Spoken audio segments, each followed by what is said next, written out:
Goodfellas wasn't just about crime and power. It was also a rolling showcase of American muscle, luxury sedans, and street-level hustle on four wheels. From stolen delivery trucks and flashy Cadillacs to getaway cars and mob hangout curbside icons, these vehicles weren't just transportation. They were part of the story. Today we're breaking down the now classic cars of Goodfellas and the scenes that made them unforgettable. Let's begin.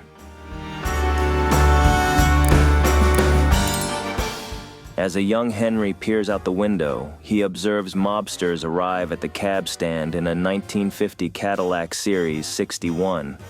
The car's presence signals power and money, setting the tone for the underworld about to unfold.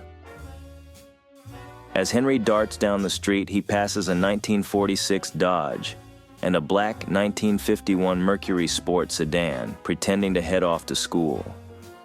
Standing in front of a 1956 Cadillac Series 62, Henry peeks around the corner waiting for his mother to go back inside, and then quickly sneaks away toward the neighborhood mob hangout.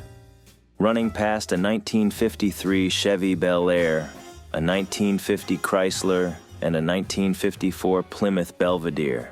Visual reminders of the normal world he's choosing to leave behind. What looks like a simple walk down the block becomes another step deeper into the lifestyle he idolizes.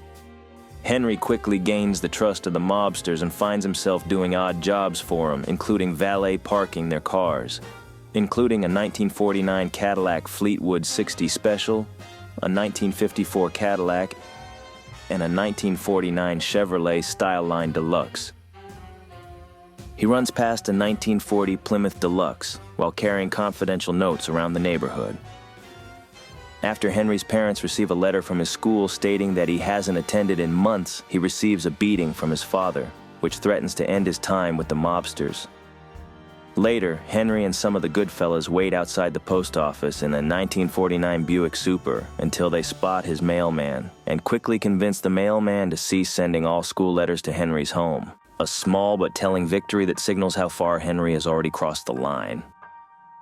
A paranoid Paulie refuses to use a house phone, forcing Henry and Tuddy into a frantic routine, sprinting between a nearby payphone and Paulie's front door to relay messages as a sleek 1949 Mercury Coupe rolls past in the background. They cut in front of a parked 1951 Oldsmobile 88 out front, visually reinforcing the tension and street-level urgency that defined everyday mob business.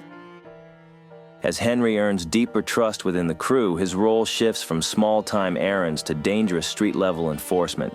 He's sent to send a message the old-fashioned way, smashing windows and sabotaging rival cars to establish dominance, including a 1949 Plymouth Special Deluxe, a 1946 Plymouth Special Deluxe, a 1937 Oldsmobile 6, and two more 1949 Plymouth Special Deluxes, showing how intimidation was carried out publicly and without subtlety. Overseeing it all from a distance, Tuddy Cicero signals Henry when the coast is clear, standing beside their escape vehicle, a 1949 Buick Super. A silent reminder that every reckless act is carefully supervised and backed by the power structure above. Cruising the streets in a 1950 Chrysler New Yorker, Jimmy and his crew begin shifting from petty hustles into organized racketeering, using intimidation to control entire delivery routes, cornering delivery drivers, and forcing them into quiet partnerships that funnel profits back to the crew. Henry plays the role of lookout, leaning casually against a parked 1946 Chrysler to blend into the neighborhood, while Jimmy and Tommy quietly move cigarette cartons from a delivery truck into the trunk of a 1952 Oldsmobile Deluxe 88. The relaxed posture and everyday setting disguise what's actually an organized theft in progress. When crooked cops roll up in a 1950 Dodge Meadowbrook, the scene reinforces how routine corruption has become. Tension evaporates almost instantly as cash and cigarettes change hands, turning a potential bust into just another cost of doing business. What begins as easy money on the street quickly turns risky as Henry and Tommy hustle stolen Pall Mall cartons from the trunk of a 1950 Chrysler Windsor. Their operation suddenly attracts unwanted attention. two plainclothes cops wander into the deal, exposing just how fragile these small-time operations really are. The moment marks the first time Henry gets pinched.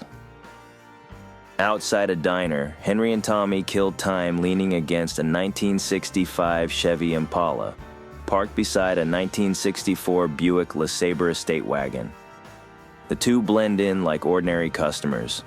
But when a 1954 Mack B61 pulls in and the driver steps inside, the casual loitering turns into opportunity. In a moment that shows how instinctive crime has become for them, the pair seize the unattended truck and quickly slip away. Outside the Bamboo Club, the crew's regular hangout, status is displayed right on the curb. A 1961 Chrysler 300G sits parked out front, in front of a 1960 Cadillac Coupe DeVille, their polished chrome and long silhouettes signaling money, influence, and control. Long before anyone steps inside, the lineup of cars quietly announces who runs this corner of the neighborhood. As part of a calculated insurance hustle, Tommy and Henry turn the Bamboo Lounge into a liability rather than a hangout, quietly planting incendiaries throughout the club before retreating to a waiting 1965 Buick Riviera. From the safety of the car, they watch to make sure the fire fully takes hold, transforming a failed business into a payday and marking another step in their shift from street-level schemes to larger, more ruthless operations. After being stood up by Henry, Karen takes control of the situation and drags Tommy along on a late-night search, pulling up to the mob hangout in a 1961 Chevy Impala convertible.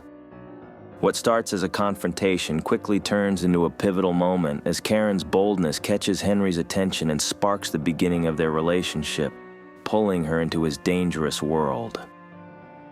After receiving Karen's frantic call, Henry races to her side, arriving in a 1966 Chrysler Newport convertible to find her shaken and abandoned on the roadside, the likes of a 1963 Chevy Impala and 1962 Cadillac Fleetwood 60 Special lingering in the background. After getting Karen home safely, Henry confronts her attacker, unleashing his rage on the neighbor and his friends as they work on a 1966 Chevy Corvette Stingray, a brutal moment that cements both his loyalty to Karen and the violent reality of his world. Tommy and Henry take their intimidation tactics to the open road, ambushing a delivery truck at gunpoint and forcing the driver into the backseat of a trailing 1963 Buick LeSabre. With the driver neutralized, they hijack the 1966 Ford N-Series truck on the spot, while the rest of the crew stays behind in a 1965 Buick Skylark, underscoring how methodical and coordinated their operations have become. Parked across the street from a 1964 Buick Skylark, detectives arrive at the Hill residence in a 1964 Chrysler Newport.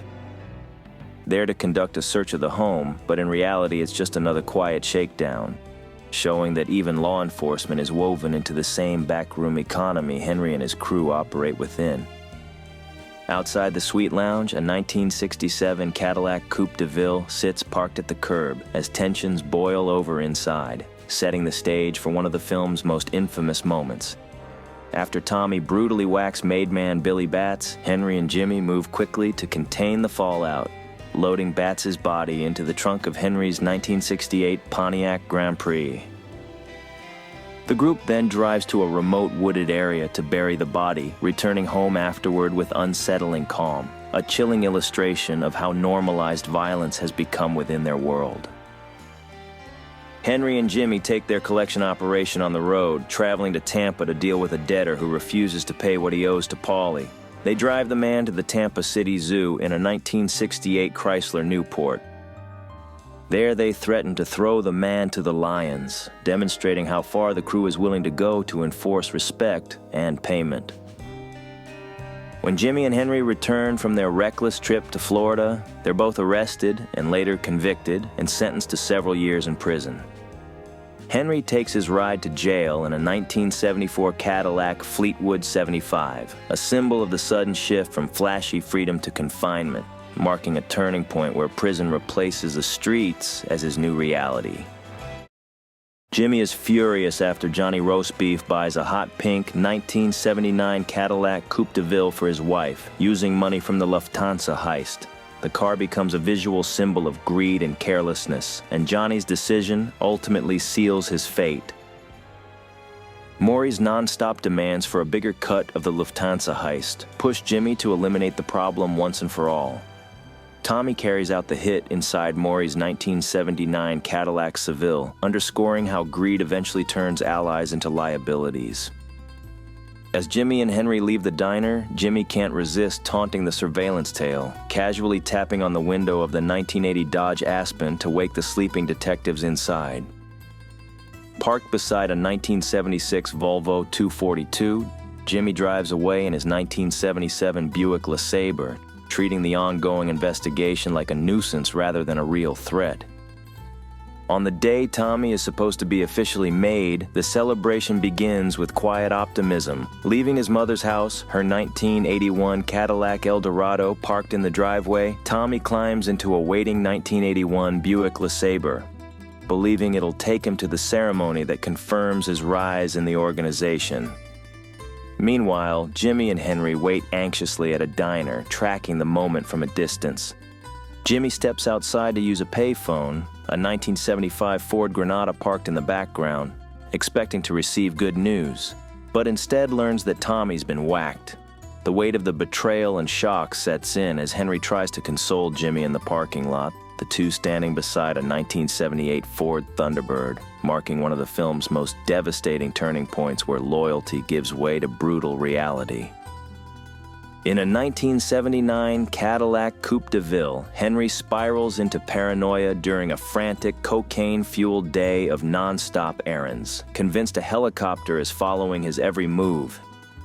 The once confident street operator is now unraveling, heading toward the collapse of the life he worked so hard to build.